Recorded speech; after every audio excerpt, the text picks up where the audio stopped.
That real shit, that real shit, that real shit, that real shit, that real Yes, shit, that real shit, that real shit, that real shit, that real shit, that real shit, that real shit, sports talk. That real shit, that real shit, that real shit, that real shit, that real yes, shit, that real shit, that real shit, that real shit, that real shit, that real shit, that real shit, sports talk.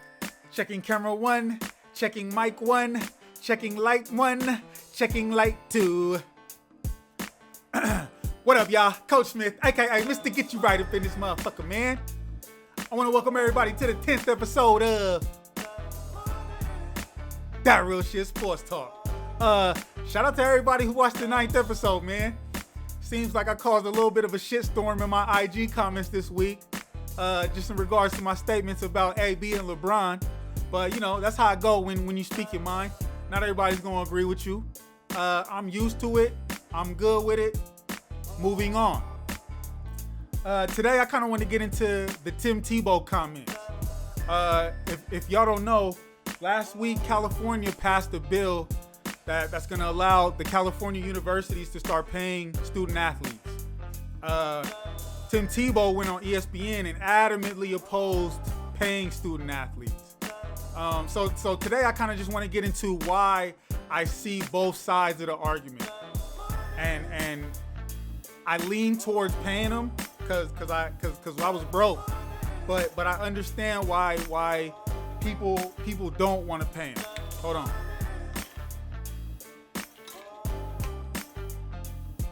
So, I was fortunate enough to get a full ride scholarship to the University of Washington.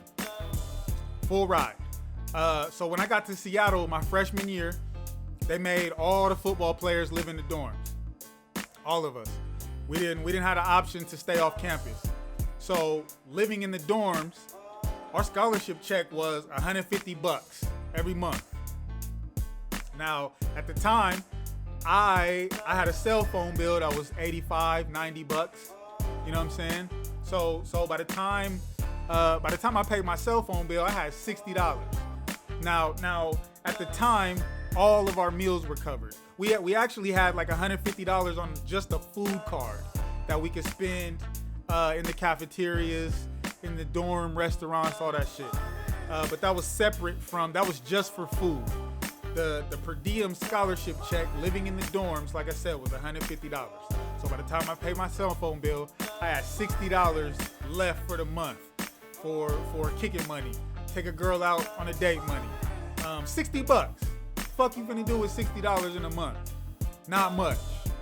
Not much at all. Sophomore, junior, senior year, I moved off campus into an apartment with a roommate. When you move off campus out of the dorms, at the time our scholarship checks went up to, I think, $975. So the spot me and my roommate had was like $8 something a month, $825 a month, something like that. So, you know, splitting that for $400 a month. Bow, that $400 is right off the top because you got to pay rent. I was paying that same phone bill, so that's another $90, $100. That's $500 off the top. Once we moved off campus, they didn't feed us breakfast or lunch.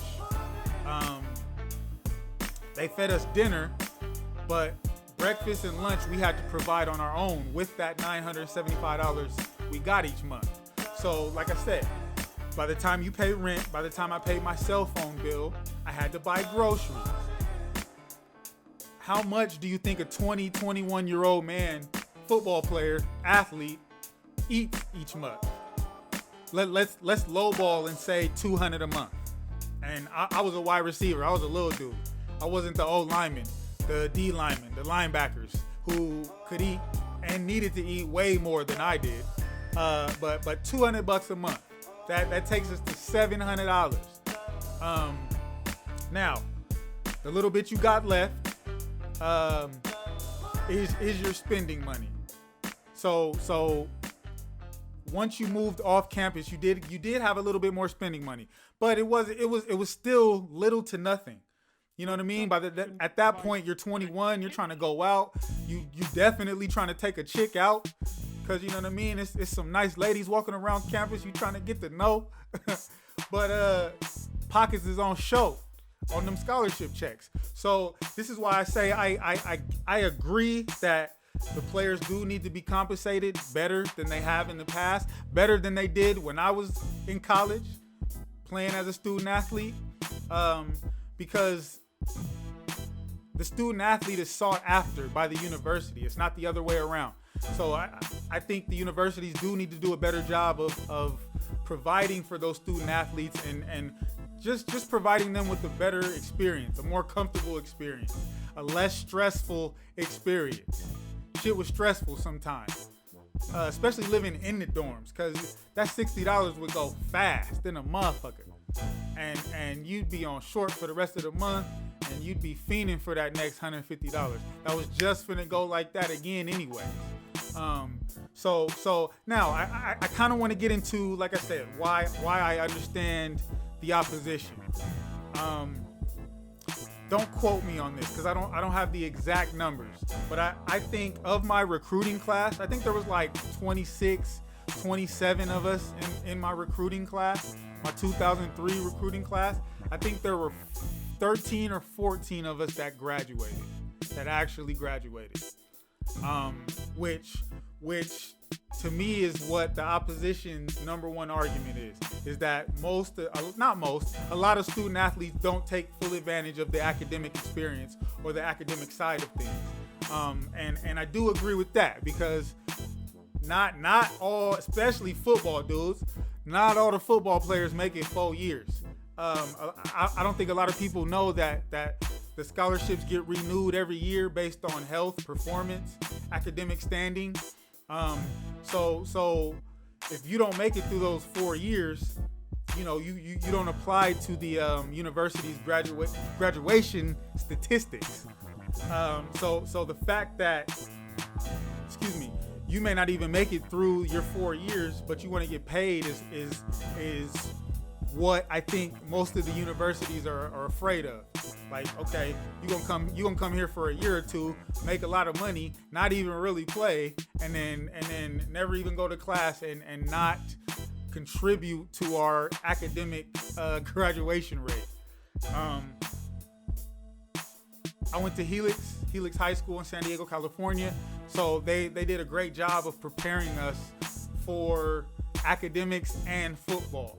So by the time I got to college, I think I was pretty good at balancing both already. I had a lot of teammates who weren't. A lot of teammates who were real one-sided when it came to athletics and academics on the athletic side of things, So I think that's what the universities fear the most, is just that they don't want to pay guys if they're not going to put anything into the academic side of it. And I saw that too. I saw a lot of niggas broke, and I saw a lot of niggas not even going to class at the same time. I personally, like I said, I was a pretty good student in high school, so going to class, reading, studying, and shit like that wasn't new to me. So I didn't really struggle with it. But there were people who wanted nothing to do with going to class at all. So I could understand why the universities don't want to pay somebody like that, a student athlete like that, because they exist. But I think there are a lot of student athletes that had my experience, that went to class, that tried to get good grades, but couldn't get the full college experience because they was broke. We couldn't get jobs. We was broke, homie. And I hear a lot of people bring up, you go to school to be a student. You go to school to be a student. That sounds dumb as fuck. But that's not what the coaches sit up in your living room and tell you. They sit up in there. They sit in your living room and tell you that you're there to play football. My first head coach at UW, he told us school will never be a reason to miss practice. And he sat in front of the whole team and said, fellas, don't ever forget. School is first, football is second. He told the whole team that. So when I heard that, that set the standard that football's always gonna come first. Football's always gonna set the precedent over class, going to class. A lot of guys took that and ran with it. Some guys didn't. Some guys were stand up and went to class and did what they needed to do on and off of the field. You know what I mean? So the last point I want to make is just that the academic experience is altered a little bit for student athletes, especially football players. There were a handful of classes my academic counselors told me I couldn't take because my lifting schedule, my workout schedule in the off season didn't permit. There were a lot of study abroad opportunities that us football players didn't have access to because of our playing and travel and practice schedule. So we never had the full experience of being a student because you're limited by the athlete side of things. So for those that say, you're there to go to school, I agree, but student athletes, like I said, don't have the same, they don't get the full experience of being a student. It's a limited student experience based on your schedule, and that schedule is sports. And for my sake, and for my for my experience, it was football. If we weren't lifting, we were doing conditioning. If we weren't conditioning, we were watching film. If we weren't watching film, we were in the pool. If we weren't in the pool, we were in the locker room, sleep in between practices. You know what I mean? So it's a grind. It's a grind that the average student doesn't experience, and they compare regular students to student athletes, but the two experiences aren't the same. Now, like I said, I get both sides of the argument. I get why the universities and the higher ups don't want to pay the athletes. But I think in the end, I gotta side with paying them. It doesn't have to be crazy. I've even said before, I think every year you should accumulate money. Don't pay them. Don't make the monthly scholarship check outrageous. Make them accumulate this money and don't give them access to it until they graduate. To me, that's the best plan to if we're gonna start paying the athletes. Make them accumulate it from day one. Once you report to campus, you start collecting. You gotta finish your freshman, sophomore, junior, senior year academically to get the payout in the end. Don't give them money every month. Don't pay them every game. Make them earn it. And if they do their 4 years, complete their 4 years in good academic standards, then once they graduate, here, you get this bread, you get this 20 grand, you get this piece of change, this chunk of change that's gonna boost you because you helped us, we helped you. This is your severance package, and we appreciate everything you did for us. I really think that would be the best way to pay athletes. As far as Tim Tebow, he's passionate. Everybody that knows me knows I got mad love for Tim Tebow. Everything he did on and off the field was stand up to me. He was one of the best winners I've ever watched play football. You know what I mean? Say what you want about his talent, but he was a straight up winner. So I got mad love for Tim Tebow. I just don't think he speaks for the majority, especially if we're talking about football and basketball, the big revenue generators of the NCAA. Those two sports, football and basketball, are made up primarily of black dudes. So I just don't think he speaks for the majority. But like I said, I understand both sides. I kind of want to move on to the next topic real quick before I wrap up today. Last week I said I want to get into these college football games, but watching football last Saturday, I kind of realized we're still in that non-conference period where everybody's playing trash teams just to get ready for conference play. So I really don't want to. I can't. I haven't seen enough yet. I don't want to go into college football yet because I haven't seen enough games on everybody. and the games that I have seen have been blowouts. You know what I mean? So I really don't. I haven't seen enough footage yet to give proper analysis yet. You know what I mean? So man, if you're watching this on YouTube, hit that like button for me. Hit the subscribe button for me. If you're watching it on Facebook, hit the share button for your boy. I'd appreciate it.